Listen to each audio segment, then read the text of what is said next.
오늘은 주께 나아감에 대해서 함께 나눠보고자 합니다.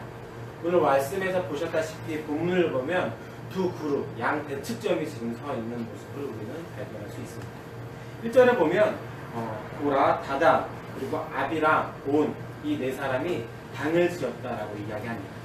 그리고 이 당을 지은 한 당과 회중의 지휘관인 250명이 한 무리가 되어서 모세와 아론이라는 그 한 무리가 있습니다. 그리고 그들이 모세에게 이릅니다. 3절입니다. 너희가 분수에 지나도다. 회중이 다 각각 거룩하고 여호와께서도 그들 중에 계시거늘 너희가 어찌하여 여호와의 총회 위에 스스로 높이느냐. 세번역을 한 번 더 읽으면요. 당신들은 분에 넘치는 일을 하고 있어. 온 회중 각자가 다 거룩하고 그들 가운데 주님께서 계시는데 어찌하여 당신들은 주님의 회중 위에 군림하려 하오 라고 이야기합니다. 이들의 주장은 과연 사실일까요? 오늘 사건은 모세가 군림하고 불의한 행동에 대한 문제가 아니라 자신들 눈에 누가 더 귀한 일, 좀 더 귀하고 덜 귀한 일, 크고 작은 일에 대한 불만에 대한 내용입니다. 16장이 다루는 문제는 지도자 간의 내분으로 볼 수 있습니다. 그리고 아론 제사장과 레위 사람 사이에 벌어진 내분으로 볼 수도 있을 것 같습니다. 같은 종교인들 사이에서 지금 갈등이 일어난 모습입니다. 다 같이 하나님을 섬기도록 제정된 종교 지도자들 사이에서 지금 누가 크고 높으냐에 대해서 누가 제사장직을 행해야 하는가에 대해서 이것들에 대해서 문제를 놓고 서로 대립하고 있는 모습을 보고 있습니다. 아론 제사장의 지위에 대해서 레위 사람들이 다시 말하면 반란을 일으켰다라고 볼 수 있습니다. 만약에 이 상황에 있었을 때 이 이야기를 듣고 있는 모세가 나였다면 여러분들은 어떠한 기분이 드십니까?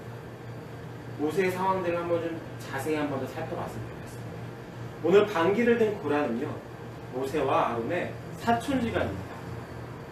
다른 사람도 아니고 사촌이 내게 와서 네가 그렇게 하는 거 아니야, 너 틀렸어 라고 면전에서 대놓고 많은 사람들과 함께 반기를 들었을 때 기분이 과연 어떠할까요? 그리고 고라뿐만이 아니라 다른 지파 사람들인 다단과 아비랑 온까지 당을 지어서 합세합니다. 뿐만 아닙니다. 이스라엘의 대표가 되는 그들의 대표가 250명이라고 오늘 이야기하고 있는데 그 250명이 또한 이들의 말에 무게를 실어주고 있습니다. 대표가 250명이니 그 밑에 있는 사람 수까지 포함한다면 굉장히 많은 사람들이 지금 모세와 아론에게 반대 입장을 취한다고 볼 수 있을 것 같습니다. 이쯤 되면 이 3절의 말에 진실 여부를 떠나서 많은 사람들이 지금 뒤돌아버린 상황 자체가 나의 삶에 지금 이 기반을 흔들어 놓는다라고 얘기한다면 과언일까요? 더 이상 이 세상에 발 디딛고 설 수 있는 것 자체가 어찌 보면 너무나 힘이 드는 상황일 것입니다.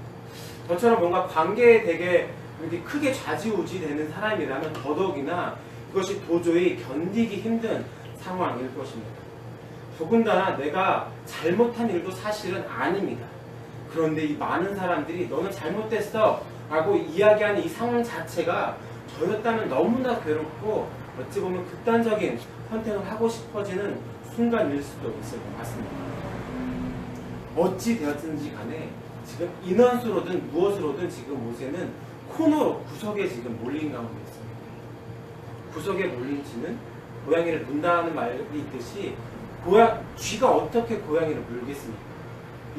이렇게 극단적인 상황들, 이러한 극단적인 행동들을 할 수 있을 법한 지금 모세의 상황입니다.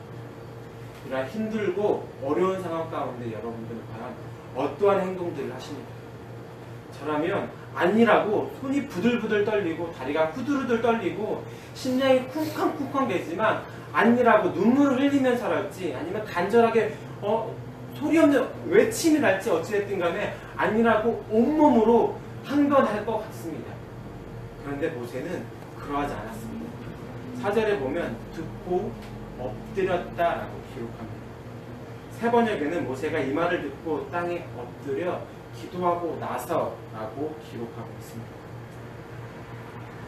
문법적으로 보자면 듣자마자 모세는 바로 엎드렸다라고 볼 수 있습니다. 시간의 흐름상의 여부는 알 수는 없습니다. 그런데 충분히 설득할 수 있는 여지나 분명히 그 주장들이 존재했을 테지만 모세는 그런 것들을 하기 이전에 엎드렸다라고 성경은 기록하고 있습니다. 시간이 얼마나 흘렀는지는 모르겠습니다. 하지만 그 문제 상황 가운데서 모세가 했던 행동들은 엎드림이었습니다. 여러분들은 기도하십니까? 저에게 굳이 대답하지 않으셔도 됩니다. 어필하지 않으셔도 됩니다. 나는 과연 기도하고 있는가? 라고 질문을 했을 때 당당히 기도하고 있으십니까? 어려움이 몰려왔을 때 여러 가지 상황 가운데에서 기도해야 하는 것을 모르는 신앙인들은 그 누구도 없습니다. 적어도 이곳 가운데 혹은 페이스북을 통해서 이 설교를 듣고 있는 사람이라면 기도의 중요성, 기도의 해야 함에 대해서 모르시는 신앙인들은 없을 것 같습니다. 그런데 여러분들은 기도하십니까? 이렇게 물어본다면 나는 걸어다니면서 기도하고 있습니다. 나는 매일매일 밥 먹을 때마다 기도하고 있습니다. 아침에 일어났을 때, 잠을 잘 때 기도합니다. 라고 다른 사람에게 마치 변명하듯이 늘어놓는 기도함이 아니라 나에게, 내가 진실되게 물어봤을 때 여러분들은 진정으로 기도하고 있으십니까? 기도해야 한다는 건 참 많이 알지만 기도하는 것은 결코 쉽지는 않은 것 같습니다. 여러 가지 상황 가운데서 나의 의지를 잠시 멈추고 기도하는 일이 결코 어렵습니다. 하지만 기도라는 행위는 다시 말해서 나의 소신 내지는 나의 생각, 내가 가장 가치 있게 여기는 그 판단들을 잠시 내려놓고 하는 행위가 아닐까 싶습니다.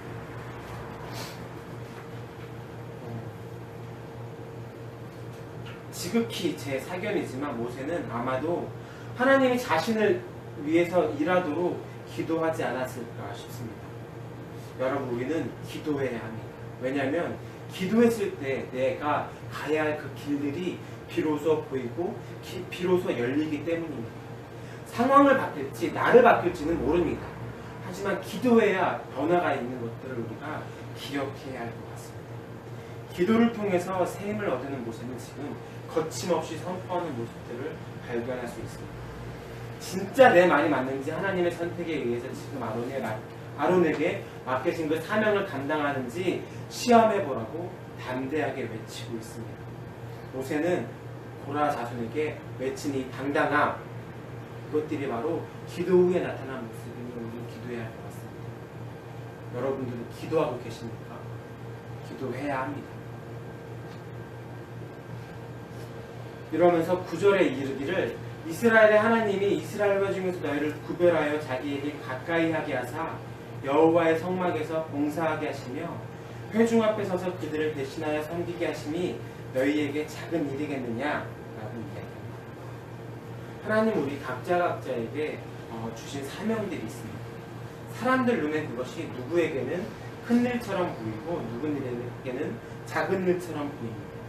그러나 그 사명들을 주신 하나님에게서는 크고 작음이 아니라 그냥 다 귀한 일이다 라고 모세는 이야기하고 있습니다. 때론 우리가 내게 맡겨주신 사명들을 감당하다 보면 불가피하게 언쟁이 나오기도 합니다. 또는 분쟁이 일어나기도 합니다. 하지만 그거 자체가 오늘 나쁘다라고 이야기하는 것은 아닌 것 같습니다. 오늘 사실상 이 분쟁이 일어난 것은 순수한 의도로 어떤 것이 더 중요하다, 이것이 중요하다라는 것들에 대한 문제가 아니라 누구 떡이 더 크냐라는 것에 대한 이야기입니다. 다시 말하면 열등감에 대한 문제로 볼 수도 있을 것 같습니다. 그런데 모세를 통해서 오늘 우리에게 이야기합니다. 사명에는 우리에게 맡겨주신 일에는 결코 크고 작음이 없다라고 이야기합니다. 사람의 눈에 크고 작음이 있을지언정 하나님께서 우리에게 맡겨주신 역할, 사명에 대해서는 결코 크고 작음이 없다라고 이야기합니다. 그리고 내가 크든 작든지 간에 내게 맡겨주신 그 사명들을 충분히 감당할 때 하나님께 우리가 가까이 갈 수 있는 통로임을 우리가 기억해야 할 것 같습니다. 열등감 혹은 원망, 이것들은 개인에게나 내가 속해 있는 공동체에게나 결코 유익할 것이 전혀 하나도 없습니다. 유익이 전혀 없습니다. 우리는 때로는 나 자신조차도 속일 수도 있습니다.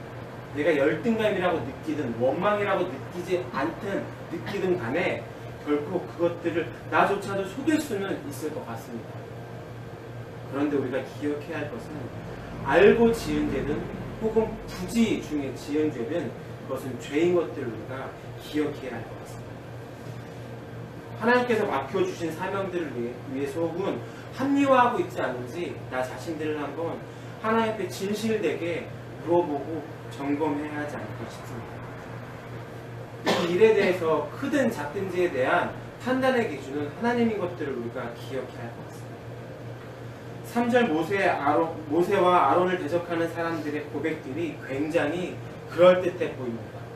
혹은 이 말들 때문에 250명의 사람들이, 이 당을 지었던 사람들이 흔들렸을 수도 있습니다. 그런데 분명한 것은 오늘 말씀 가운데서 나타나는 것은 그럴듯해 보일지라도 이것이 거짓이라면 그것들 가운데서 죄에 대한 심판이 분명히 우리 가운데 있음을 기억해야 할 것 같습니다. 기도 가운데서 다시 한 번 더 나를 발견하고 내게 주신 사명들을 감당해야 하는 것들을 우리는 기억하고 있지 말아야 할 것 같습니다. 결론입니다. 지금 우리 교회는 슈퍼부스터 3040이라는 슬로건을 가지고 이를 이루기 위해서 에스크 2030을 강조하는 가운데 있습니다. 구하고 찾고 두드리라고 예수님께서 이야기하셨습니다. 이것에 대한 내용이지. 다시 말하면 기도하라입니다. 여러분들은 기도하고 계십니까? 우리는 기도를 잃어버려야 하지 않아야 할 것 같습니다.